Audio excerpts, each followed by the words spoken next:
Hello everyone, myself Dr. Ravi Rana and I am a psychiatrist. Today we will discuss about the depression. अगर हम बात करें depression के बारे में तो डिप्रेशन अब अगर WHO के अनुसार हम डाटा की बात करें तो डिप्रेशन दुनिया की तीसरी सबसे कॉमन बीमारी आजकल डिप्रेशन हो गई है। और हमने देखा भी होगा कि या टीवी सीरियल्स हो, न्यूज़पेपर हो या कोई हमारा सोशल प्लेटफॉर्म हो या हमारे आसपास के लोगों में भी आपने देखा होगा कि डिप्रेशन एक बहुत ही फ्रीक्वेंट अब बीमारी ऐसी है जो उभर कर आ रही है। पहले क्या था कि हमें इन चीज़ों का इतना नॉलेज नहीं थी, लोगों में इतनी अवेयरनेस नहीं थी, हम उसका ट्रीटमेंट नहीं करा पा रहे थे। तो थोड़ा अभी अवेयरनेस बढ़ी है इलनेस के बारे में और कुछ इलनेस भी बढ़ी है, जिसकी वजह से अब इसके केसेस ये दिन पर दिन बढ़ते जा रहे हैं। वैसे तो देखो आजकल क्या होता है कि कॉमन लैंग्वेज सिर्फ यही यूज होती है कि डिप्रेशन, मतलब किसी को भी ज़रा सा कोई मूड ख़राब लगता है या गुस्सा लगता है तो लोग एक दूसरे के लिए कह देते हैं कि आपको डिप्रेशन है, आप साइकियाट्रिस्ट की आप ट्रीटमेंट लीजिए या साइकोलॉजिस्ट के पास जाइए।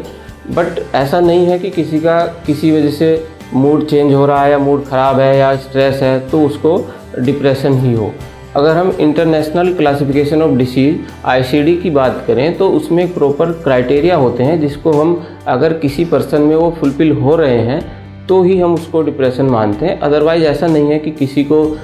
मूड ख़राब है या नींद नहीं आ रही है या ऐसे कुछ छोटे मोटे लक्षण आ जाते हैं तो डिप्रेशन हो। अगर हम डिप्रेशन किसी को डिफ़ाइन करते हैं तो उसको लगभग 15 डेज तक वो सिम्टम रहते हैं, यानी कि 2 हफ्ते तक उसका मूड सैड रहता है। इसके साथ साथ नींद की प्रॉब्लम हो सकती है, मेमोरी से रिलेटेड इशू हो सकते हैं, उसके जो वर्क होता है उसमें उसका जो इंटरेस्ट होता है वो कम हो जाता है। जिन चीज़ों में व्यक्ति पहले से ही इंटरेस्ट लेता है या उसको एंजॉय करके करता है उन्हीं में उसको लगता है कि अब मुझे ये करके अच्छा नहीं लगता, मैं उसको एंजॉय नहीं कर पा रहा हूँ, या उसकी जो फैमिलियल जो लाइफ होती है उसमें डिस्टर्बेंसेस हो जाते हैं, मूड स्विंग्स हो सकते हैं, या उसकी जो कोई भी जैसे आउटपुट होता है, परफॉर्मेंस होती है वो गड़बड़ाने लगती है। जैसे कि हम बात करें कि अवेयरनेस के बारे में, अगर हम फॉरेन कंट्रीज़ की बात करें तो वहाँ पे पर्सन जो भी मतलब जिसको ये इससे रिलेटेड प्रॉब्लम होती है या कई बार नहीं भी होती तो भी वो कंसल्ट करते हैं डॉक्टर से और कहते हैं कि I am feeling sad, I am feeling depressed, और वो उसका ट्रीटमेंट लेना चाहते हैं। लेकिन इंडिया में उतना ज़्यादा अवेयरनेस खासकर विलेजेस में अभी भी नहीं है और लोगों को वो स्ट्रेस रहता है, डिप्रेशन रहता है, बट वो उसको दूसरे जो सिम्टम्स होते हैं उनकी फॉर्म में महसूस करते हैं कि जैसे कि पेट की प्रॉब्लम बहुत सारे लोगों को हो सकती है, खासकर बच्चों में, बुजुर्गों में उनका पेट खराब रहने लगता है, भूख कम लगती है, या पढ़ाई अचानक से करते करते उनकी पढ़ाई डिस्टर्ब हो जाती है, या कई लोगों को ऐसा महसूस होने लगता है कि पूरी बॉडी में पेन हो रहा है या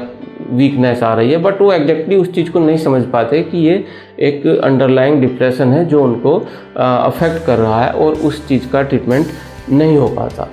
अगर अब इसके कारणों के बारे में बात करें तो देखिए, अगर किसी को पहले से किसी की फैमिली में डिप्रेशन का केस रहा है या किसी को साइकियाट्रिक इलनेस रही है तो उन लोगों में इस चीज़ का खतरा ज़्यादा रहता है, रिस्क ज़्यादा रहता है। एक हुआ जेनेटिक रीजन, दूसरा हुआ फैमिलियल, किसी को मतलब एनवायरनमेंट ऐसा है कि वहाँ पे स्ट्रेस का माहौल है या क्रिटिकल कमेंट्स रहते हैं या एक कोई इस तरह का इंटर जो पर्सनल रिलेशनशिप होती है उसमें कोई इशू है, वो एक रीज़न होता है। दूसरा होता है कि जो हमारा वर्क रिलेटेड स्ट्रेस होता है कि मान लीजिए वहाँ पे कोई हम अपनी मनपसंद वर्क करना चाहते थे वो हम नहीं कर पा रहे हैं, या हमें कुछ ऐसा वर्क मिला हुआ है जो हम उतने कैपेबल नहीं हैं किसी भी वजह से और वो हमें करना पड़ रहा है, या ओवरबर्डन है, या कई बार ऐसा होता है कि व्यक्ति किसी और पर्सन की वजह से, उसके बिहेवियर की वजह से ही स्ट्रेस के अंदर आ जाता है। और एक कारण हो सकता है किसी को जैसे कुछ हार्मोनल चेंजेस होते हैं, जैसे कि थायराइड हार्मोन के डिस्टर्बेंसेस की वजह से हो सकता है, या और दूसरी कोई इलनेसेस होती हैं, क्रोनिक इलनेसेस, उनकी वजह से हो सकता है। तो कुछ ये रीजन्स होते हैं मेन जिनकी वजह से हम डिप्रेशन में आ सकते हैं स्ट्रेस के अलावा। पहले तो ये मानते थे कि डिप्रेशन सिर्फ स्ट्रेस से होता है और कोई रीज़न नहीं होता, बट ऐसा नहीं है। बायोलॉजिकल जो एक थ्योरी अब निकल के आ रही है उसमें ये है कि ब्रेन के अंदर, चाहे वो जेनेटिक कारण हो, चाहे स्ट्रेस हो या कोई थर्ड रीज़न हो, वो ब्रेन के अंदर ऐसे बायोलॉजिकल चेंजेस आते हैं कि जैसे सीरोटोनिन, डोपामिन, नोरेपिनेफ्रिन। ये सीरोटोनिन मतलब ये इस तरह के न्यूरोकेमिकल्स होते हैं जो हमारे ब्रेन को कंट्रोल करते हैं, जो डिसाइड करते हैं कि हम किस तरह की एक्टिविटी, किस तरह की सोच, किस तरह की फंक्शन हमारे ब्रेन की होगी। तो किसी भी वजह से अगर इनमें डिस्टर्बेंसेज होती है, जो एक लेवल होता है वो डिस्टर्ब होता है, तो व्यक्ति वो डिप्रेशन का शिकार हो सकता है। तो इसको अगर वो प्रॉब्लम है तो जब तक वो प्रॉब्लम ठीक नहीं होगी, चाहे वो मेडिसिन से हो, चाहे वो हम एक्सरसाइज से करें, मेडिटेशन से करें, बिहेवियर थेरेपी से करें, काउंसलिंग से करें,